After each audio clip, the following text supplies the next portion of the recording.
Now, on an entirely another matter. As the Senate returns to work this week, we're going to pick back right up where we left off, aggressively filling the Biden administration with well-qualified nominees and pursuing timely legislation that meets the needs of the American people. This week, the Senate will vote on the nominations of Polly Trottenberg to serve as Deputy Secretary of Transportation, Wendy Sherman to serve as Deputy Secretary of State, Gary Gensler to serve on the Security and Exchange Commission, and Brenda Mallory to be a member of the Council on Environmental Quality. Each is exceptionally well qualified for their respective position, and each, I expect, will receive bipartisan support here on the floor. And I'm particularly proud of Polly Trottenberg, who was my legislative director and legislative assistant on transportation, I believe for it was 9 years. She then served as Commissioner of Transportation in New York City. And one of the things, of course, Madam President, that I talked to her about regularly was getting Gateway, our much-needed tunnel built under the Hudson, so needed by New York, New Jersey, and the entire Northeast Corridor.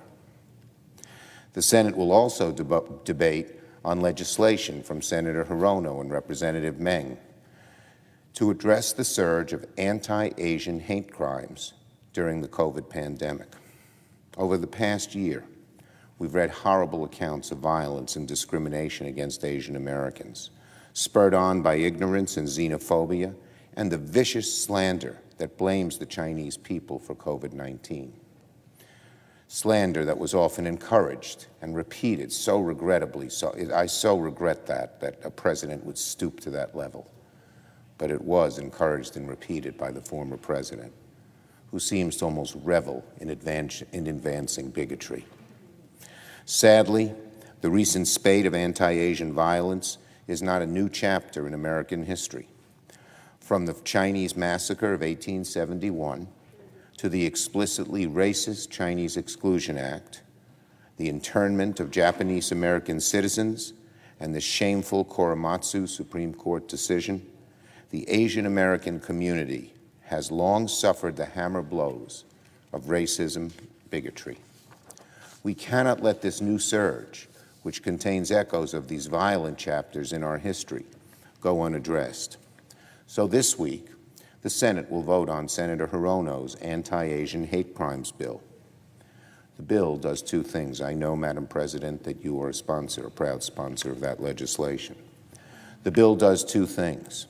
First, it tells the Department of Justice they need to make consideration of these hate crimes a top priority during this pandemic. There's a scourge of abuse happening to the Asian American community, shamefully aided and abetted by former President Trump, and it needs to be prioritized by law enforcement more than it is right now. And second, it sends a very important signal from the Congress of the United States to the American public. These crimes will not be tolerated, and there will be consequences. This legislation is as common sense and straightforward as it gets. It's as unobjectionable as it gets. I should expect our work on Senator Hirono's hate crimes bill to be thoroughly bipartisan.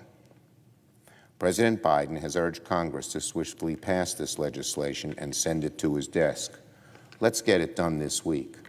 I attended 4 or 5, maybe even more, rallies against anti-Asian violence. And I was heartsick to hear stories. An elderly man just afraid to walk out on the street, that he might be ridiculed, spat upon. A young lady who didn't want to travel the subways because of the glares and stares from some people at her because of her Asian ancestry.